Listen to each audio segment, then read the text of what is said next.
Em nosso estudo de hoje está no Evangelho de João, capítulo 16, versículo 27. Pois o mesmo Pai vos ama, palavras do Cristo. E irmão, eu venho comentar na lição 150 do livro Pão Nosso, é o mesmo. Ninguém despreze os valores da confiança. Servo algum fuja ao benefício da cooperação. Quem hoje pode dar algo de útil precisará possivelmente amanhã de alguma colaboração essencial. Todavia, por enriquecer-se alguém de fraternidade e fé, não ouvide a necessidade do desenvolvimento infinito do bem. Os obreiros sinceros do Evangelho devem operar contra o favoritismo pernicioso. A lavoura divina não possui privilegiados. Em suas seções numerosas há trabalhadores mais devotados e mais fiéis. Contudo, esses não devem ser categorizados à conta de fetiches, e sim respeitados e imitados por símbolos de lealdade e serviço. Criar ídolos humanos é pior que levantar estátuas destinadas à adoração. O mármore é impassível, mas o companheiro é nosso próximo, de cuja condição ninguém deveria abusar. Pague cada homem o tributo do esforço próprio à vida. O Supremo Senhor espera de nós apenas isso, a fim de converter-nos em colaboradores diretos.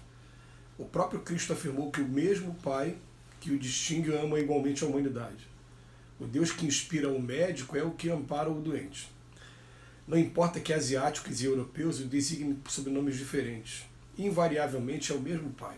Conservemos, pois, a luz da consolação, a bênção do concurso fraterno, a confiança em nossos maiores e a certeza na proteção deles. Contudo, não olvidemos o dever natural de seguir para o alto utilizando os próprios pés.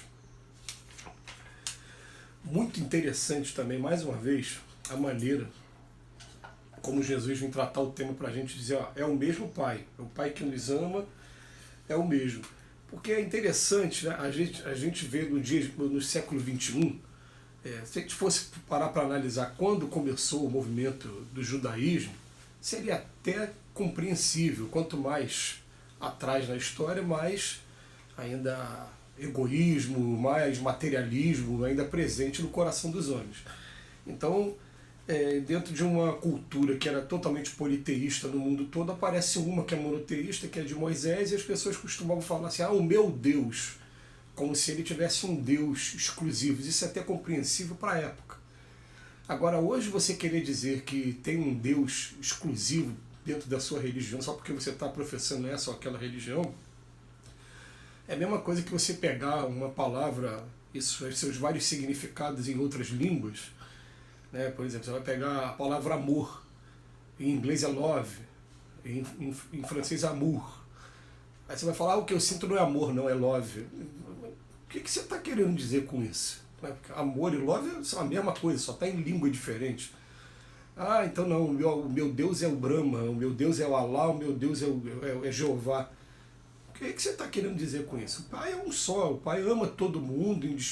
É muito bonito a gente conseguir entender isso, né? A gente conseguir entender que, acima de todos, nós temos Deus que a gente procura ainda discutir e entender, mas não temos condições ainda na etapa evolutiva que a gente tem de descrever Deus em suas minúcias. A gente fica com conceitos ainda muito, vamos botar assim, que não satisfazem totalmente a nossa razão, mas são suficientes para agora que Deus é onipotente, é onisciente, é onipresente. Tudo bem, né? A gente vem estudando essas características e que Deus é a inteligência suprema do universo e é a causa primeira de todas as coisas. Então, quando a gente parar para pensar qual é o homem mais inteligente do planeta, né? Tenta imaginar que esse homem mais inteligente do planeta, tirando aqui do planeta, tem alguém bem mais inteligente do que ele aí do lado de fora, porque o nosso planeta, dentro da escala evolutiva, ainda é só o segundo degrau ainda. A gente tem alguns degraus pela frente. Tem um mundo primitivo, um mundo de expiações e provas, ainda tem pela frente a regeneração. Mas quando a gente parar para imaginar assim, quem é a inteligência maior do universo, essa inteligência maior do universo a gente vai chamar de Deus. Não tem inteligência maior que essa. Esse é o conceito que a gente vai dar. Agora a pessoa ficar, né, pensando assim, não, mas o Deus que eu professo, não, o Deus que você professa, na verdade é um só, e ele é pai de toda a humanidade. E ele vai respeitar aquele que o chama de Brahma, ou o chama de Alá, ou o chama de qualquer outra coisa, ou até aquele que prefere ser ateu. Porque todos fomos criaturas, somos criações de Deus, todos fomos criados por Deus. E todos estamos em um processo de formação ainda, processo...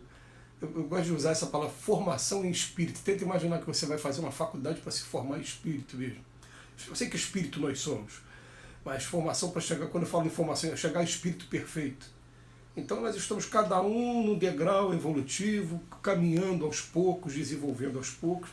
E aqui o texto Emmanuel direciona principalmente para aqueles que estão interessados em se tornar de alguma maneira, colaborar de alguma maneira, conscientemente, dentro de um conceito religioso assim, de religar a Deus, mas conscientemente colaborar de alguma maneira nessa grande obra que tem para fazer de regeneração do nosso planeta. Então ele fala para a gente, ninguém despreze os valores da confiança, que é da fé, né? Servo algum fuja ao benefício da cooperação. E olha que frase bonita, né? Se eu posso dar alguma coisa de útil hoje, amanhã eu estou precisando de alguma coisa, e a colaboração, essa solidariedade é uma lei universal. Ninguém consegue progredir se isolando da sociedade. Não se consegue progredir, isso definitivamente não é verdade. Então ele continua aqui, né? Por enriquecer-se alguém de fraternidade e fé, não despreza a necessidade de desenvolvimento infinito no bem, não. Porque a gente está sempre colaborando contra esse favoritismo pernicioso. Mas eu vou fazer um comentário aqui, né, que dentro da minha instituição religiosa, tem algumas pessoas, é claro, que colaboraram com a fundação, que criaram, compraram o terreno, que estavam ali nos primeiros momentos da casa. E às vezes a gente observa que estão ali as cadeiras para as pessoas assistirem a palestra, e algumas dessas pessoas pegam uma cadeira e destacam essa cadeira, bota essa cadeira, uma cadeira perto da porta, ou então encostado lá na parede nos fundos. Eu fico olhando, mas por quê? Dá ideia de favor. Ninguém pode fazer aquilo ali, mas só ele pode fazer. Porque ele foi fundador da casa, porque ele faz parte da diretoria da casa. E eu ficava pensando assim, mas é fora de propósito, até dentro dessa ideia aqui que a gente está vendo, né? A gente fala assim, não vamos estabelecer para a gente favoritismo nenhum, privilégio nenhum, porque não existe definitivamente privilégio. Como Emmanuel já falou em outras lições, a gente está aqui no mundo de expiações e provas. Se a gente está num berço rico hoje, é que a gente está nessa grande nave terra, mas está na primeira classe. Se a gente está aqui na retaguarda, nós estamos na classe econômica, isso eu estou falando economicamente falando. Mas a nave é a mesma, e o aprendizado que você tem aqui dentro da nave é a mesma, os professores são os mesmos, o sol é o mesmo para todo mundo, a natureza é a mesma para todo mundo, né? E a gente está aqui tendo oportunidades, vivendo prova da riqueza, prova da pobreza, né? São provas que estão desenvolvendo a gente enquanto espírito. Então, outra coisa que ele fala aqui, criar ídolos humanos é pior que levantar estátuas destinadas à adoração. Como assim criar ídolos humanos? Ontem eu li uma lição do Emmanuel, em que o Emmanuel falava assim, né, até nós que estamos aqui no plano espiritual, os espíritos que estamos orientando vocês, não somos perfeitos ainda. E eu parei para pensar e falei, mas é mesmo, né? Se eles fossem perfeitos, eles não estariam aqui com a gente, eles estariam já em outros mundos, preocupados com coisas bem maiores, mas não, eles também estão lutando pela redenção deles. Né? Então o que acontece? A gente não tem que ficar criando ídolos, a gente pode pegar referências, são referências para a gente. Né? São pessoas que espíritos que a gente acaba amando pela obra que fizeram, pela diferença que fizeram. Mas ele bota aqui, pague cada homem o tributo do esforço próprio à vida. O Supremo Senhor ele espera de cada um de nós. O próprio Cristo afirmou, é o mesmo Pai que distingue e ama igualmente a humanidade. É o Deus que inspira o médico, ele vai inspirar a pessoa que está trabalhando na rua, catando lixo, que é tão importante quanto, às vezes até mais importante. Para de catar lixo na rua para você ver o que vai acontecer com a sua cidade. Né? Então ele bota aqui para a gente, não importa se asiáticos chamam de uma maneira, europeus chamam de outra, né? Se é o Lao Tse, não importa isso. Ou então até mesmo os gregos lá com Zeus, então Ísis, Osíris lá do Egito, não importa. O Pai é o mesmo. Conservemos, pois, a luz da consolação, a bênção do concurso fraterno e a confiança em nossos maiores, a certeza da proteção deles. Mas não olvidemos nunca o dever natural de seguir para o alto utilizando os próprios pés. lição maravilhosa. Muito obrigado, Emmanuel, por essa reflexão. Que Jesus nos abençoe hoje e sempre.